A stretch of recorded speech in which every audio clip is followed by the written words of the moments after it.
stayed, I think, as orthodox, I think he may have stopped him, because he's moving one way all the time, going clockwise, and if where he was switching and sometimes catching with the left, he was moving away from him.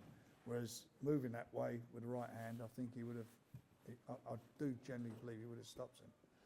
But it wasn't to be, and the last couple of rounds as well, when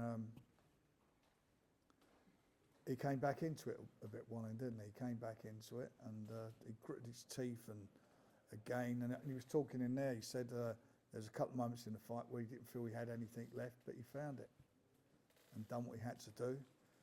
I thought when he knocked him down, that delayed action, that was a bit of a thing, and he got up, and I thought it was a bit fierce what the referee did in stopping the action, because he wasn't throwing punches back, and I think that may have let him off the hook.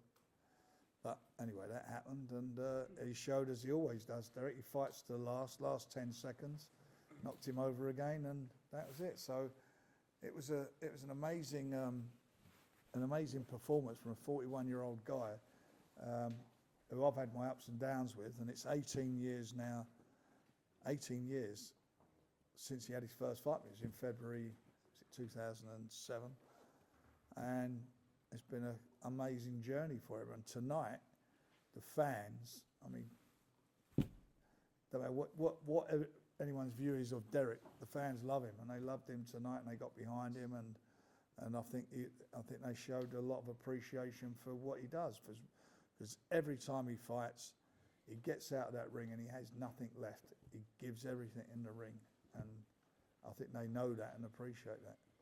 What is a legitimate final fight for him? I know he held up the 3 posters and said he'll do whatever he wants, but... what is a legitimate fight? He's just won the Eliminator for the IBF title.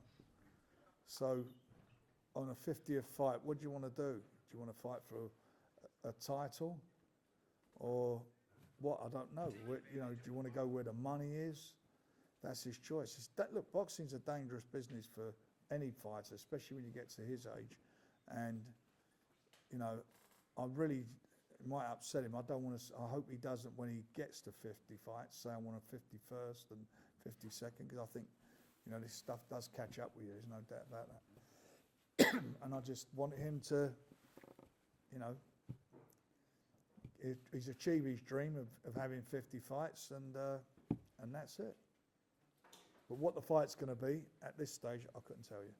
Frank, how surprising was that performance to you? I know when Dell's fight was initially getting announced, it wasn't for Otto Wallin, it was for Big Baby Miller, completely different style. And then all of a sudden you get this tall, rangy southpaw in who's only lost to Fury, Joshua. Was tonight a bit of a surprise with how it panned out? No, not really. Because not for me, it wasn't, because actually I felt Otto would give him quite a few problems, and he negated a lot of that, certainly early on in the fight.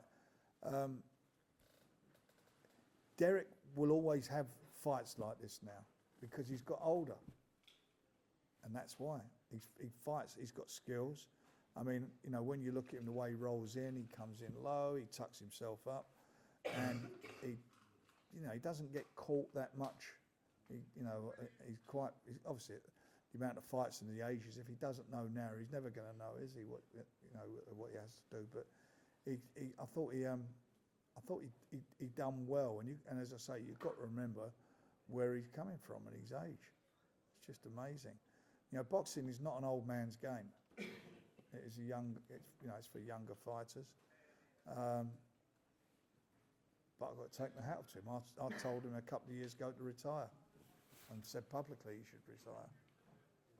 Frank, when you saw the court and the doctor went to the ringside at one point, were you worried that the fight could potentially have been called off with that particular court? What, for the cut? Yeah. It's not. If it had been called off, it'd been called off. Nothing we do about it. The corner done a good job on him. A couple of times, he's very smart, Otto. A couple of times in the fight, and the referee, he pulled him up on it once, but he was putting his glove and the inside of his glove and pulling him onto it and whatever, trying to make the cut worse. But he didn't have one cut, he had 3 cuts. He had one here, one under there, and one above. So they were quite bad cuts. Right, just a word on Nathan Heaney's shot loss tonight. He looks, as the fight started off, he looked quite composed, and you know, his jab was going well, but he just lost that composure and paid the price. You know, the last 2 rounds of the fight, you felt that you know, he was that much away at times from getting stopped, getting caught, and he eventually did. Frank, what do you do with Zach Parker now? Obviously, Sorry. Zach Parker, what do you do with him next? Obviously, the bully options fight. Well, I mean, he was hampered by that bad cut. I mean, he had a terrible cut. In fact, I was surprised the referee never stopped that. I mean, he was bleeding all the time, wasn't it? But it was what it was. He's got to see what his options are. And he's going to be out of the ring for a while waiting for that cut to heal, and then we'll see what's what. But that hampered him in a big way, that cut. And there's a couple of times in the fight again when he got it together, he hurt him, and did hurt him. But he wasn't able to follow up. And I think, you know, when you've got a cut, and I said, first thing I said to him after the fight, you kept making it worse. When you're pouring at it like you're doing, you know, it's basic stuff. If you're doing that, you're making the cut worse. You leave it alone. And you're pouring it, you're pulling it apart, and that's what he did. And he's done that quite a few times during the fight. And on Masood Abdullah's performance today, what did you think of the fight? Masood, Yeah. I thought it was a cracking little fight. I thought it was a very close fight. Could do that one again, couldn't you? And it was a very, very close fight, an enjoyable fight. Yeah, I thought he boxed well. I thought Rafferty done really well, man. It was a very, you know, against an opponent who comes to fight, and I think that he boxed extremely well and eventually broke him down. He worked him out and broke him down, and I think he done it in good style. Frank, we've got a 140s at the moment. We're on a good run. We had Azeem, Smith, Chatterall next week. Rafferty's there right in the middle. I know he's a step away. Yeah. How do you see him progressing to that level? You've got Piers O'Leary in your same stable. Which Yeah, is I'd like to see